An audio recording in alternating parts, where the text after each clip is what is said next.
Hi everyone! I wanted to talk to you today about the layout of my website. My goal with this website is to have it for my future classroom, so we're talking about an elementary school level.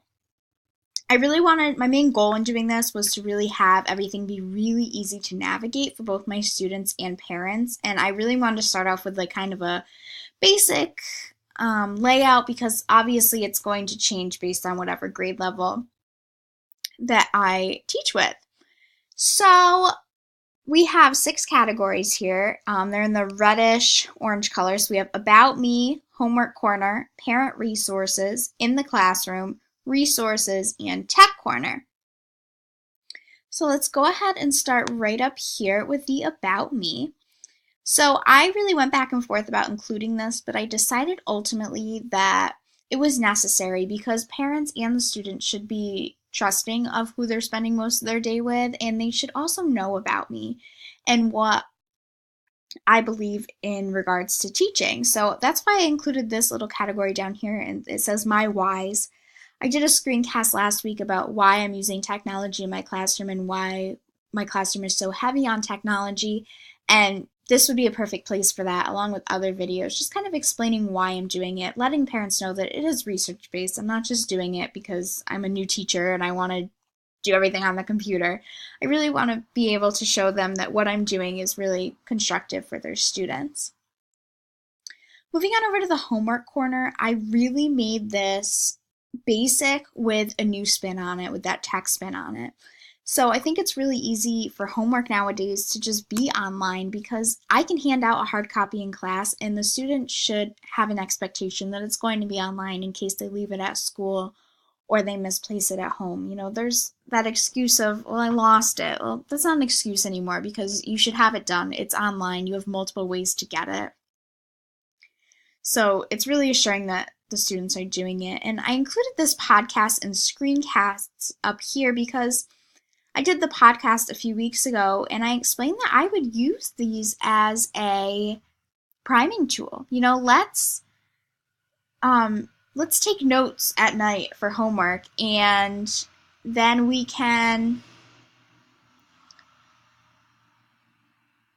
explore those concepts in the classroom the next day and we won't have to worry about note taking and all that. So podcasting, it's a new thing, but it's going to be so worth it in the long run that the students need to get used to seeing it because ultimately they're going to see it come in their life, I should say. So moving on to parent resources, I really wanted a place for parents to come for some ideas. Like down here I said, how can I continue learning at home? Links to fun and educational things to do at home. There are so many great things. I mean, you can go on Pinterest and search that and you'll get thousands of hits, but having just ones that I choose for parents right down here, it eliminates that search for them and they can say, oh, like, let's try this. Like, this sounds fun. It's giving them ideas on the weekend to get kids to have fun. I mean, that's what they should be doing. Well, they are kids. I also wanted to include volunteer opportunities, things going on in the community, because sometimes they're hard to access on the district website and just in general. So having that all in one place for the parents is going to be extremely helpful.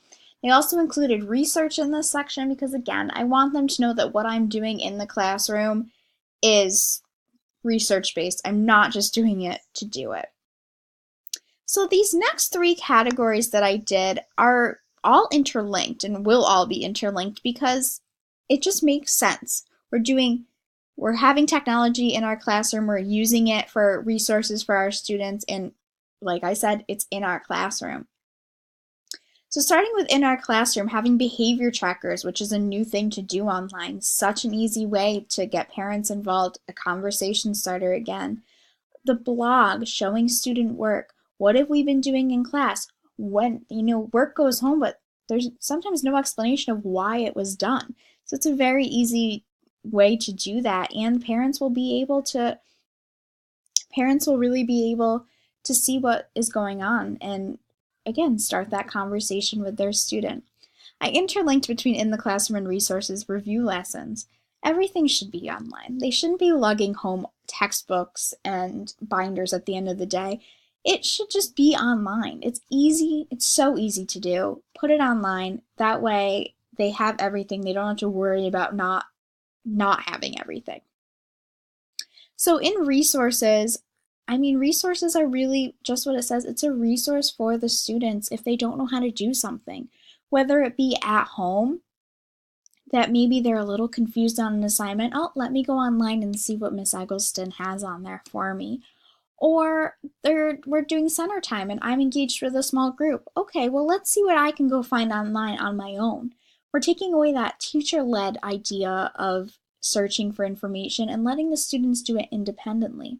I also wanted to touch on this question form over here because I'd never seen it until this class that we're taking now. And what a great thing to integrate at the elementary level, asking a question because maybe 3 other people in the class have the same question, but they don't want to ask it. And up here in my tech corner, it's so important. Technology in the classroom just need to go together. So we really have to, what I really want to focus on is what, because sometimes that's a lot of information. Technology is huge, and we have to understand the difference between certain things. So this is where I'm going to include my explanations of what is different. Like Miss Eggleston told me I had to go listen to a screencast tonight, but I don't remember what a screencast is.